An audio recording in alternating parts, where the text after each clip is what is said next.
आप सबका मैं स्वागत करता हूं अपने मिस्टर वीरेंद्र कुमार गुरुंग चैनल में। और मैं आशा करता हूं आप लोग की इंग्लिश की प्रैक्टिस बहुत अच्छी चल रही होगी। और जितने भी मैंने आपको वीडियोस बना के डाली हैं यूट्यूब में, आप उसका मजा ले रहे होंगे, लुत्फ ले रहे होंगे और बहुत सारी प्रैक्टिस कर रहे होंगे। और आपको मैं आशा करता हूं कि आपको उसमें से बहुत कुछ सीखने को मिला होगा। और हाँ, अगर आपको उसमें से कोई प्रैक्टिस की जरूरत है, कुछ आप पूछना चाहते हो, तो मुझे आप खुले तौर पे आप कमेंट्स कर सकते हैं, मैं जिनका आपको जवाब दूंगा। तो दोस्तों मैंने अब ग्राफी में भी ऑनलाइन क्लासेस शुरू की हैं। अगर कोई वहां पे मेरे साथ ऑनलाइन क्लासेस लेना चाहता है तो वो वहां पे एनरोल हो सकता है। आपके ही एंटरटेन के लिए मैंने वीडियोस में शॉर्ट्स रील बनानी शुरू की है, जिससे आपको बहुत सारी हेल्प होगी। और जो बड़े जो कंटेंट हैं उनके शॉर्ट्स वीडियो को बना के मैंने वहां पे लिंक भी लगा देता हूं बड़ी वीडियोस की। अगर आपने उन शॉर्ट्स वीडियो में अगर जाके आप उसके डिस्क्रिप्शन में जाओगे, वहां पे आपको लिंक छोड़ा होगा जिसमें आप उसके रिलेट और वीडियो को देख सकते हैं। और मैं इंस्टाग्राम में भी रील्स बना रहा हूं आपके लिए एजुकेशनल, जिससे आपको बहुत सारी हेल्प होगी। तो दोस्तों, आज जो वीडियो है, आज की वीडियो मैं बना रहा हूं आपके लिए एक कन्वर्सेशन। आज हम कन्वर्सेशन का एक नया पार्ट लेकर चलेंगे। ये वो कन्वर्सेशन है जो हम अक्सर अपने घरों में बोलते हैं, जैसे कि कपड़ा धोना। अब हम कपड़े धोने के लिए बहुत सारे वोकैब्स का इस्तेमाल करते हैं, तो नेचुरली जब इसको हम इंग्लिश में बोलेंगे तो कैसे बोलेंगे। तो दोस्तों, आज का टॉपिक है how to wash the clothes. आज हम आपको इंग्लिश में कपड़े धोना सिखाएंगे, मजा आएगा। और शादीशुदा तो जरूर देखें, क्योंकि उनके लिए ये तो वरदान है ये मेरा आज का वीडियो। क्योंकि आपको इंग्लिश में अपनी वाइफ के साथ शेयर करें कि मैं किस तरह से इंग्लिश में बताऊंगा, उनको गाइड करूंगा। और ये इसमें से बहुत सारी नई वोकैब्स हैं जो आपको सीखने के लिए बहुत हेल्प करेंगी। तो मैं आशा करता हूं, मैं यहां से वीडियो शुरू करता हूं। तो आइए दोस्तों, लेट्स स्टार्ट द टॉपिक। तो सबसे पहले हम ये टॉपिक लेके चलते हैं कि किस तरह से कपड़े धोए जाते हैं। जब भी आपको कभी इस तरह का टॉपिक आए, किस तरह से बर्तन मांजे जाते हैं, घर का काम कैसे किया जाता है, तो आपके अंदर सबसे पहले ये सवाल आता है, ये कौन से टेंस में बनेगा।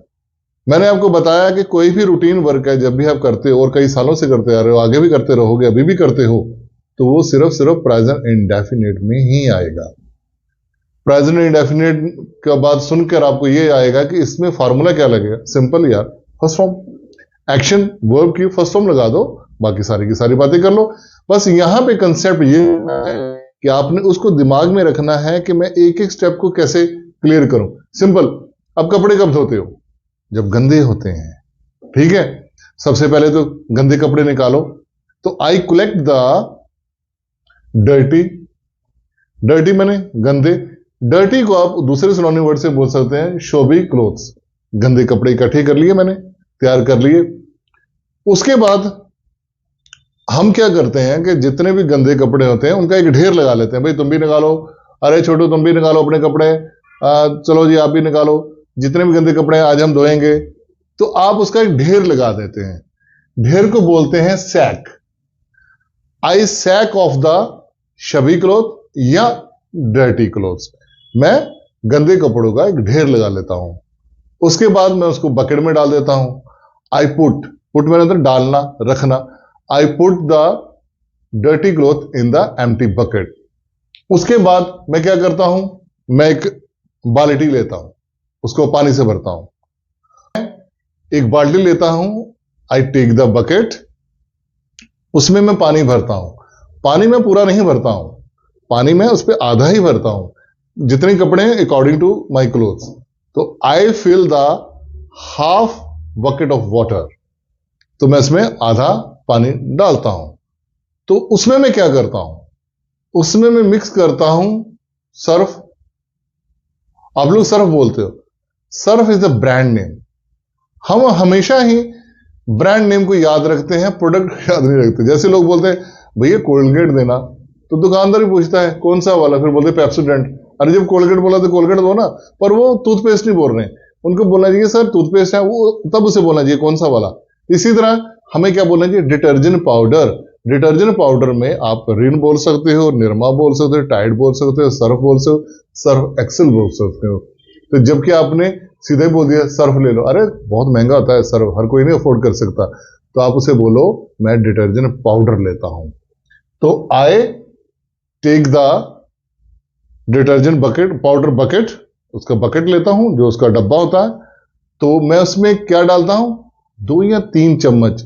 अब देखो डिटर्जेंट पाउडर के बीच में एक प्लास्टिक का नीले रंग का चम्मच ज्यादा गहरा होता है, उसमें मात्रा लिखी थी ml, इतने ml, इतने ml, उसको बोलते हैं स्कूप। वो स्पून नहीं होता, स्पून जिसमें खाना खाया जाता है, जिसमें डिटर्जेंट पाउडर आता है, उसको बोलते हैं स्कूप। स्कूप एक आइसक्रीम का भी होता है, जिसमें आइसक्रीम वो निकाल के देते हैं आपको, जो खाने वाला वो स्पून है जिससे निकाली जाती है वो स्कूप होता है।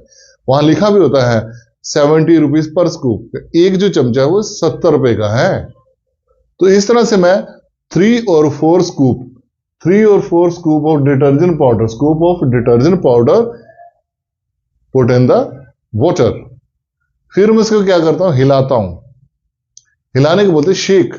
तो आई शेक वेल द वाटर, कब तक, जब तक उसमें झाग ना आ जाए। तो झाग की इंग्लिश होती है फ्रोथ। फ्रोथ कम आउट, यहां केम आउट है, ये कम आउट कर लो। फ्रोथ कम आउट, जब झाग ऊपर आ जाती है तो मैं इसको रोक देता हूं। फिर मैं क्या करता हूं, मैं कपड़ों को उसमें डुबो देता हूं। किस लिए डुबोता हूं, क्योंकि वो गीला हो जाए। गीला होने के बाद उसमें अंदर मैल जो, उसको रख देता हूं कि वो मैल को अच्छी तरह चूस के जल्दी ही निकाल दे। तो किसी चीज को भी भिगोना उसे सोक बोलते हैं, soak. I soak the cloth in the water. जैसे आपकी मम्मा बोलते हैं कि कल हमने राजमा बनाने हैं, चने बनाने हैं, तो आज रात को भिगो लो। भिगो लो, भिगो लो नहीं कैसे भिगो के पानी ऐसे छिट्टे मार के रख दिए, एक भिगोना था ऐसे छिट्टे मार के, वो नहीं, पानी में भिगो दो, क्योंकि वो कल को वो नरम हो जाएंगे। तो उसको बोलते हैं सोक। सोक द राजमा, राजमा को राजमा बोल सकते हैं। अगर उसको प्योर इंग्लिश में बोलना है तो किडनी बीन्स। तो चनों को जैसे, तो उसको पिक्स बोलते हैं, ब्लैक पिक्स, चिक पिक्स भी बोलते हैं, वो उसको बोलते हैं जो सोया होते हैं। तो इस तरह से हम उसको सोक करते हैं। सोक मतलब उसको भिगो लेना अच्छी तरह से। लीव इट, उसको छोड़ दो, या कीप इट, उसको रख दो। उसके बाद आफ्टर 2 और 3 आवर, 3-4 घंटे के बाद उनको निकालो बारी बारी, turn by turn. You take off the cloth from the bucket. Take off होता है वहां से निकालना, द बकेट। फिर हम उसको, कई बार क्या था, हम हाथ से तो मलते हैं, पर साथ साथ में उसमें साबुन भी लगा देते हैं, जैसे कॉलर और कफ, क्योंकि यहां पे जो मैल होती है वो बहुत सख्त होती है। तो I apply the soap detergent cake, कपड़े धोने वाले साबुन को आप वॉशिंग सोप भी कह सकते हैं, या तो detergent cake. I apply the detergent cake on the collar and cuff, and I also apply the, उसमें ब्रश का इस्तेमाल करते हैं, प्लास्टिक का ब्रश होता है ना, on the collars and cuff for the steam, जो होती है ना उसमें जो है बहुत जबरदस्त जो मैल होती है उसके लिए। तो उसके बाद कुछ कपड़े भारे होते हैं, जैसे जीन्स हो गई, मोटे मोटे कपड़े होते हैं, तो उनके लिए हम हाथ से नहीं धो पाते। एक उस चीज का इस्तेमाल करते हैं जो औरतें अपने पतियों के ऊपर और बच्चों के ऊपर भी यूज करती हैं, उसको बोलते हैं थापी। तो थापी मार मार के उसको कपड़े धोते हैं ना, तो थापी को बोलते हैं वॉशिंग स्टिक। तो some time for the jeans I use washing stick, तो मैं वॉशिंग स्टिक से धोता हूं उसको, दे मार मार के। फिर जब वो हो गया, तो जब हम कपड़े धो लेते हैं उसके बाद हम क्या करते हैं, कपड़ों को साफ पानी से नितारा जाता है। तो नितारने को बोलते हैं रिंस। तो रिंस द क्लोथ, क्लोथ को अब मैं साफ पानी से नितारता हूं, उसको डाल डाल के निकालता हूं, उसके अंदर से जितनी भी झाग है, साबुन है, डिटर्जेंट पाउडर का जितना भी उसके अंदर है, चिपचिपापन है अभी भी, वो निकल जाए।